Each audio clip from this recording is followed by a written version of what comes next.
What's going on, folks? We are melting. This is unbelievable weather we've picked up here. Really, really nice.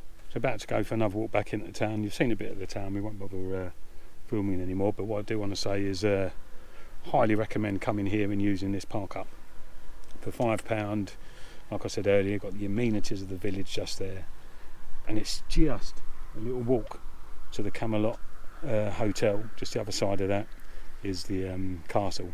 Lovely little walk, a little round trip you can do there, which is really, really nice. Take me away from home, away from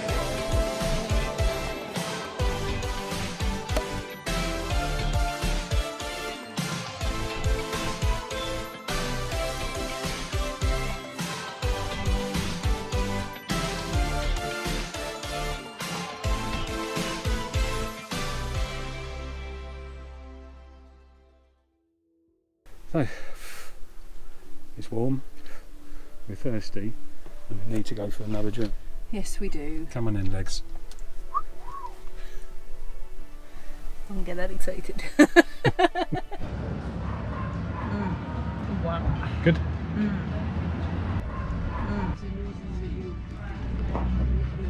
Der Arzt im Krankenhaus liegt, aber wir haben erst mal über 20 Jahre. Eine mitgemacht, die andere wird auch. What a life. Here we go again. We're going back down to the cliffside, back down to go and try and photograph Tintagel. This is going to start weighing some. It's time to go and take some pictures.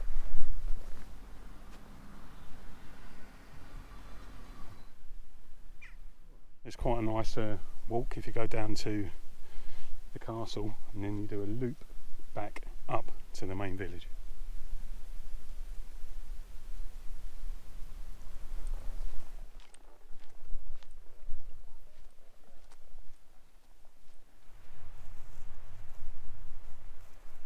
So we're back where we started, and we've not got much light on this side of the bay, but we're hoping as the sun lessens then we can still snap something.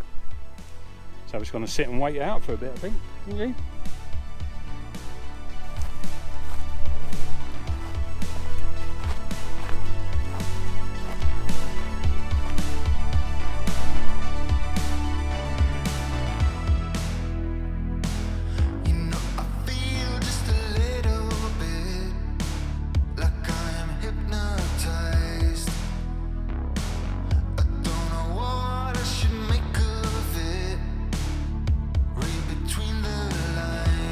Steeped in legend, Tintagel Castle is positioned on both the mainland and a rugged outcrop island. It is a medieval fortification and is said to be the birthplace of King Arthur, with the sea caves below once offering a home to Merlin.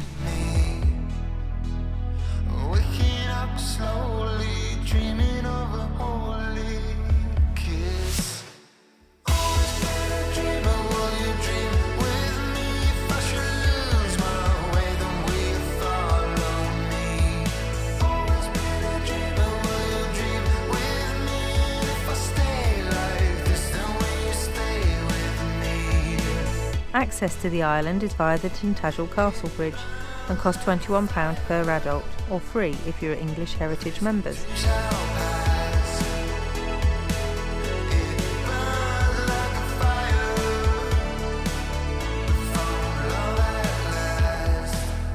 Having let our memberships lapse, we opted for the free option, which is to view the fortification and bridge from a distance, following a circular coastal path and taking in the sea views as you go.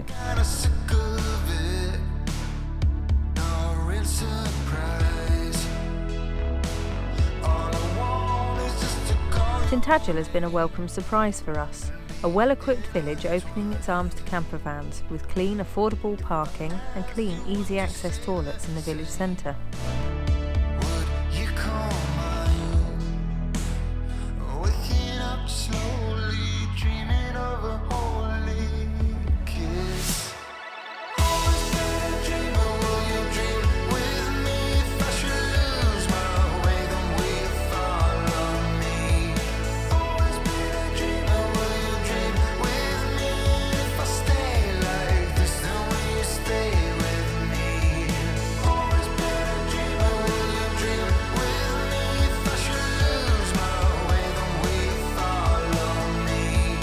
full of quaint tea shops, traditional pubs, gift shops and old buildings, including the old post office, it is easy to spend a pleasant couple of days here. For the same reasons as the castle, we viewed the post office from the outside. If, however, you are more organised, you can enter the building with its wonky roofs and pretty cottage garden for £6.50 per person, or free if you have National Trust membership.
So we're still mucking around in Cornwall, and the light's starting to change now.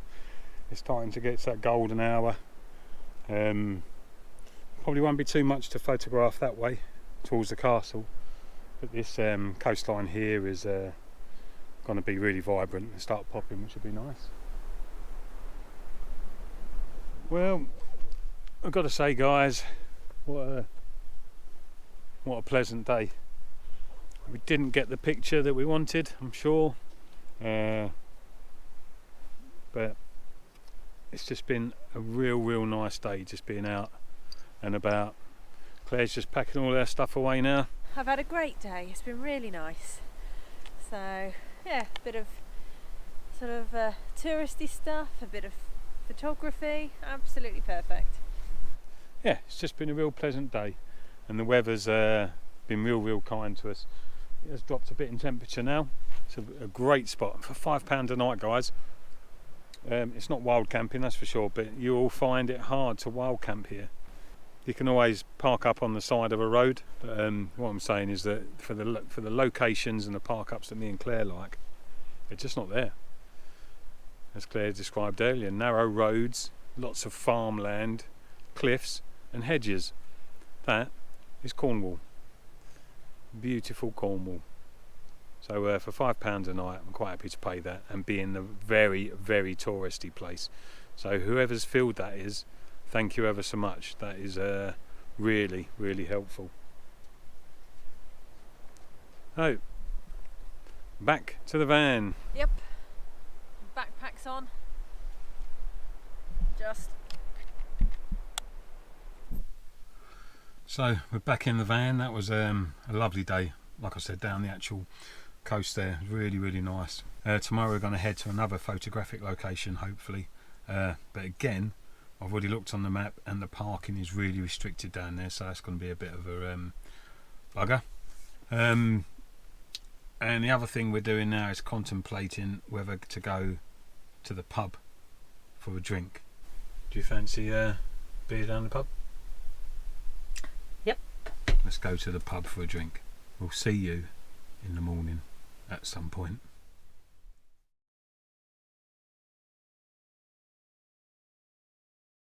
What are we doing today then? We are hopefully going to, no, we're at Tintagel. We're hopefully going to Port Isaac. Why Port Isaac? Because Fisherman's Friends are from there and Doc Martin is filmed there and I want to see it. What the lady asked for, she gets. So Tintagel was really nice. Great couple of nights here for £10 all in. Brilliant. Toilets up at the top of the town, like I said before. Loads of eateries here. The only problem with it is very touristy, so it gets expensive. We've spent a fortune on food, so it's time to get back out into the wild. We didn't have to spend a fortune on food though. No. We chose to spend a fortune on food. Tony told us we were on a holiday while we were here because it's a holiday place. I certainly did. There you go. Right, let's hit the road. Let's see what else Cornwall has to offer on this gorgeous, bright, sunny day. Probably the last one we're having, according to the weather forecast. So, there you go.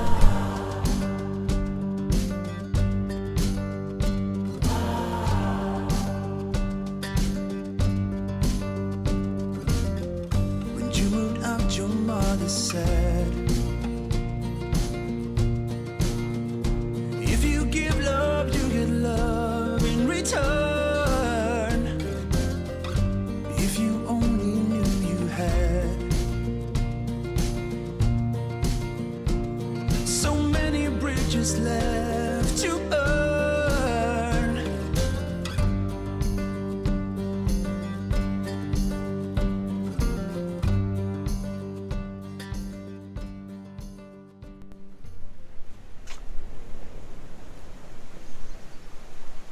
We come to another bay for a quick walk.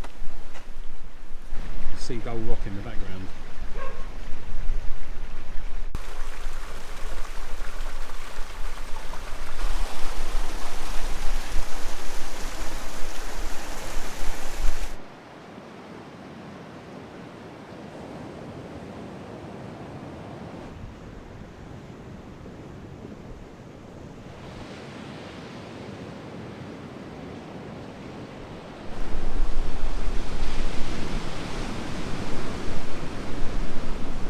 So definitely more surf today, that's for sure.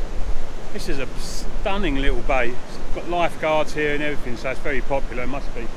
And the waves are quite impressive too. It's a shame you can't get out there a little bit more to take a picture, and I've not brought me trunks, otherwise I'd be in. We'll save that for another time. It's on the bucket list.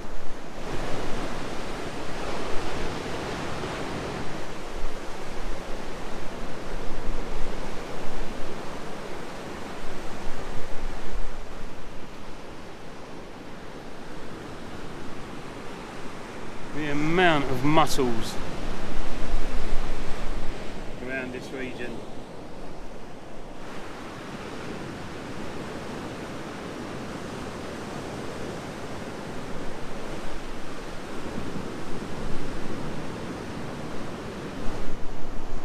So we've been asked before about using your phones for photography, you know, our thoughts on it and how we use ours. So myself and Claire got pretty powerful phones. I'm not going to disclose what they are, but they've got good cameras on them, good camera system on them, and quite a big sensor for a phone. And that's the main thing, is the size of the sensor that's actually in your phone. If you've got a real tiny sensor, it'll still take a cracking picture. You might find you might only be able to blow it up to postcard size. When we come down to some of these locations, instead of hiking all of our camera gear down, especially in the middle of the day, we do use our phones. So we'll bring our phones down instead of hoiking all of our equipment, and then we can look for compositions. And that's what it's mainly about, guys. It's not so much about the power of your camera or even the settings on your camera. It's the composition of the picture. That will win hands over every day. Cameras have been around for years. So 30 years ago, someone would have taken a composition of this bay using the camera technology back then, and it will way surpass some of today's pictures due only to the composition. So it's all about composition. Bring your phone down, look for a composition, and then take the picture. And then if it's worth it, come back with your full frame cameras later on, and then get the picture with the correct light and the correct settings. So when you're taking your picture on your phone or your camera, what you want to look for with composition really are leading lines, rules of thirds, and S-bends. So basically anything that leads you into your subject. So you can have lines coming along, might lead you into, for instance here, we have these cliffs going over to an island in the distance. They lead you there. S-bends in the sand, or maybe there's a stream or a curve. That S-bend leads you somewhere. And likewise, a rule of thirds. Don't always place your subject in the middle.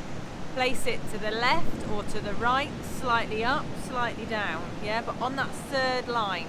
A lot of the time you'll get something called a grid assistance, You can find that on your phone and your camera, and stick those in the corners, stick your subject in those third lines. That will help your composition immensely. So we've got quite a bit of coastline to get through, so it's time to hit the road and make our way down to more of this glorious coastline. You put your trust in all that wealth. You measure all in what you own. You don't worry about your health, but you do fear being left alone. You may double your guard,